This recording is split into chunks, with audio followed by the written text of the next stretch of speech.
I had to swap out these 2005 WRX window switches for these original two-door coupe GC8 window switches in my 1998 RS Coupe. In today's video, I'm going to walk you guys through how to use a Depin tool so you can actually remove the wire leads from a factory plug without damaging that plug and without damaging those factory leads. And I'm also going to walk you guys through where you can get a wiring diagram and how to read a wiring diagram so you actually know exactly which terminal goes in which location.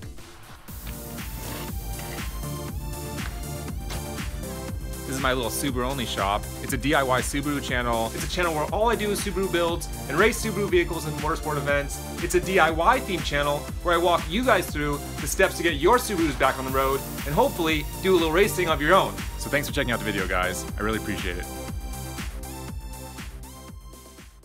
Okay, to provide a little context here, let's start with a problem scenario. These are the switch panels for the power windows from a 2005 WRX, which is actually the engine donor from my 1998 RS Coupe. And the previous owner actually installed the door wiring harness from his 2005 WRX with these 2005 WRX switch panels on this 1998 RS Coupe.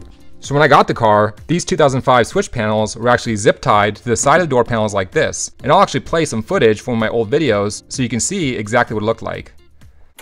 Before I do, I guess I have to explain what the status of the inside is. Okay, no door panels right now. It's only because I'm waiting for a couple clips. Yeah, don't worry. I got socks over the door controls because they're vibrating. Yeah, I know, it's ghetto. It's super duper ghetto. Now, as you guys can see in that video, those switch panels are actually super ghetto. They're zip tied to the side. It's all metal and bare, and there's definitely no way to use these 2005 WRX switch panels with the original 2.5 RS door panels. So that's the problem, guys. If I want to use my factory original 2.5 RS door panels, which I've actually sourced and have right here ready to go, there's no way I can use these 2005 WRX window switches. I've got to swap out these window switches for the original two-door coupe window switches. That way those window switches will fit in these original door panels in this location right here. So what's the fix? The fix is actually to source a set of original GC8 two-door coupe switch panels, and that's what I have right here. These are the power window switches and actually the door lock switches for these two-door coupes. These little switch panels are the ones that fit in those 2.5 RS door panels. But then you gotta deal with the plug, because the plug that plugs into this 2005 WRX switch panel doesn't plug in to this 1998 RS Coupe switch panel. So that's where the problem lies. You can see on the back right here, it's actually quite a big plug. There's actually far less terminals in this 1998 RS Coupe two-door coupe switch panel. This panel has quite a few more terminals, and that's mostly because it's got those rear windows that's to control. So in addition to getting the two-door coupe window switches, I also had to get a two-door coupe window switch plug. And that, guys, was a little bit harder to find. But I did find it on eBay. I actually found the whole door harness for a two-door coupe. So the game plan was going to be to remove that plug from the harness and actually use that plug to reconnect it to the factory wires I have in my door panel. That way these two-door coupe GC8 switches will plug in and I can use those 2.5 RS door panels. So that's the game plan, guys, and that's what I've done, but I figured I'd take this opportunity to walk you guys through some great little basics on how to use a depinning tool and how you can actually use that depinning tool to remove these wires from this factory harness plug. Okay, let's dive into the depinning section of this video. This is a plastic little terminal plug. It's a pretty standard plug that you'll see on any Subaru vehicle. And if you look inside, you'll actually see there's actually little plastic tangs on the inside right here. It's very hard to see, and these plastic tangs are actually located right here on the bottom of each one of these slots. Right there is like one of those little plastic tangs. And I've actually drawn a little diagram right here of what these plastic tangs look like. So basically, this is a little slot for one of those wires. There's a little plastic tang that slips up and will lock that wire in place when you slip that wire in. So imagine if this little wire lead was slipping to that housing, this little wire slides in right here, and then the bottom right here gets caught on that little plastic tang right there, and that holds it from being pulled out. And that's where these little Depin tools come in handy. These Depin tools allow you to slide in right here and actually compress that little plastic tang. That way you can depress that plastic tang so you can actually pull that wire lead out the back of the plug. So that's basically how these little plugs work, and how those little plastic tangs that you see on the inside in there are actually holding these little wire terminals and these little wire leads into the plug. So I'm going to go ahead and demonstrate it for you guys right now so you can see firsthand exactly what it looks like to install and to remove these little terminal leads. And now if we take a closer look at this lead, we can get a better idea of exactly where it gets locked in place. If you rotate this around, you'll see that there's actually a little square on one side of that lead. And that square right there is where that plastical tang is going to pop in and lock this lead in place. So that's the side that you're going to slide in over that little plastic tang.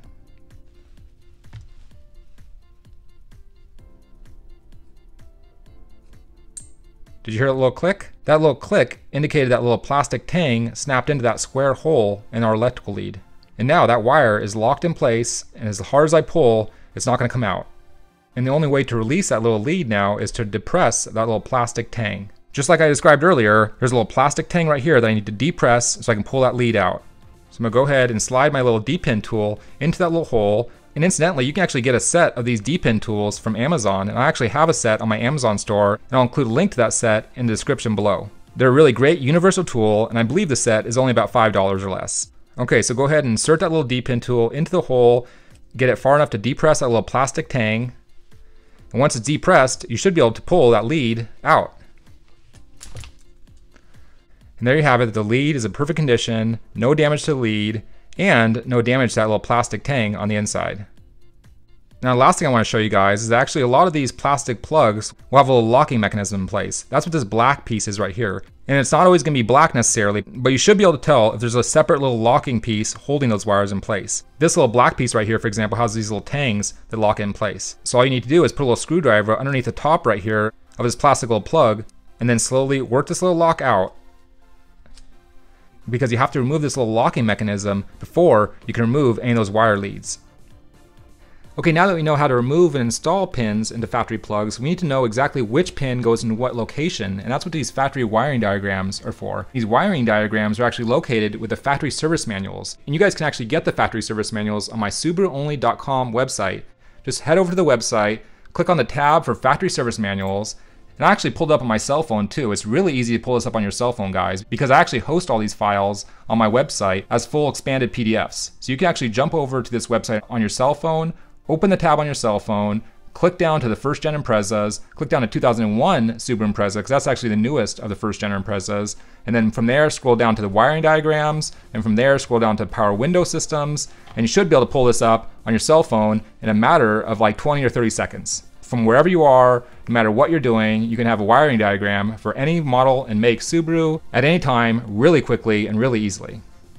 Okay, so power window system, wiring diagram. Where do you start here? The first thing is to know the color code, and these are for the most part pretty straightforward, but there's one that's a little bit counterintuitive. B is for black, that's obvious. L is for blue, that's the one that's a little counterintuitive, and the rest are pretty straightforward. R is for red, G is for green, and Y is for yellow. So that's the color code. Just be careful of L, which stands for blue. And then on the bottom, you're going to see all the different plugs. These are what the plugs are going to physically look like on our cars. So if you have a plug right here, for example, the power window main switch, it's going to have 12 terminal locations, and the terminal locations in the plug is going to look exactly like this right here. And this is a diagram that actually shows you the location for each terminal inside that plug. This plug, for example, actually has 3 terminal locations on the left side and 2 on the right side, and then another 7 on the bottom, for a total of 12 terminal locations. I can go show you guys that plug right now on my car, and you'll see it looks exactly like this diagram.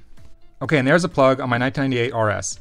Right there, just like you saw in the diagram, it's got 3 on the top left, 2 on the top right, and then 7 along the bottom for a total of 12 locations. So that plug we were just looking at is plug D7. And use this identifier D7 to cross-reference it with a wiring diagram. So go up here to the wiring diagram, and you can see right here D7, that's that power window main switch that I've kind of labeled right there. That's actually all the wires that go into that switch. And right there to the left, you can see all the colors that are representing the wires. So each one of those wires has a different color, and that different color is called out right here on the left. And each color wire goes into a different location. The location is called out right there in the boxes. For example, 6, 9, 8, 10, 12, and 11. So the bottom one is a red and a green, and it goes into terminal location 11. Which, if you look down here on that little diagram, is right here, terminal 11. So terminal 11 should have a red and a green wire going into it.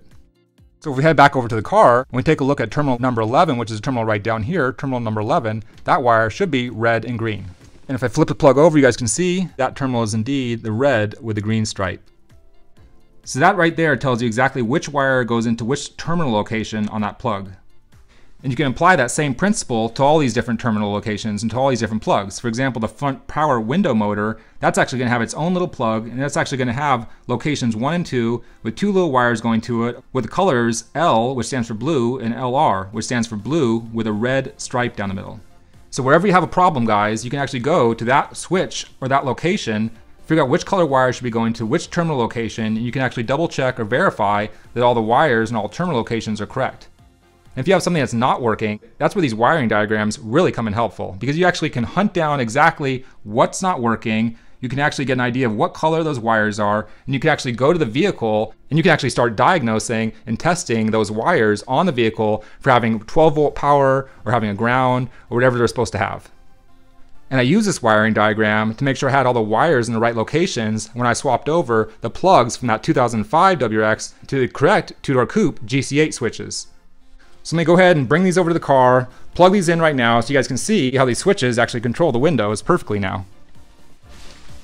Alright, so I take my switch here, my two-door coupe specific switch. Obviously there's specific two-door coupes because 4 doors have 4 windows to control, and these 2 doors only have 2 windows. So lock it in place. Go ahead and put the keys in. And let's see if this sucker works. Oh yeah, auto. Works perfect. Bring it up. Beautiful. Yeah. Now that I have this GC8 two-door window switch working, I can actually plug this window switch into my door panel and install those awesome 2.5 RS door panels, which is a major final step for the interior of this car. And that, you guys, is how you use a depinning tool and how you read factory wiring diagrams so you can do things like swap out incorrect window switches with the correct window switches and get your car looking factory original. If you guys have any questions or any comments, please go ahead and leave them in the comment section. If you guys need any parts or any maintenance items for your Subaru, make sure you check out my SubaruONLY Amazon store. You can see a link in the description below. And if you guys need any wiring diagrams for your Subaru, check out my SubaruONLY.com webpage. I've got all the factory wiring diagrams and factory service manuals archived on that webpage, and it's really easy to navigate to whatever vehicle you need. In addition to those factory service manuals, I also have a bunch of factory service technician guides and a bunch of other great information for Subaru enthusiasts, no matter what make and model you guys have. So thanks a lot for checking out the video, guys. Really appreciate it. My name's Luke. You guys are watching the SubaruONLY channel. Until next time, guys. Later!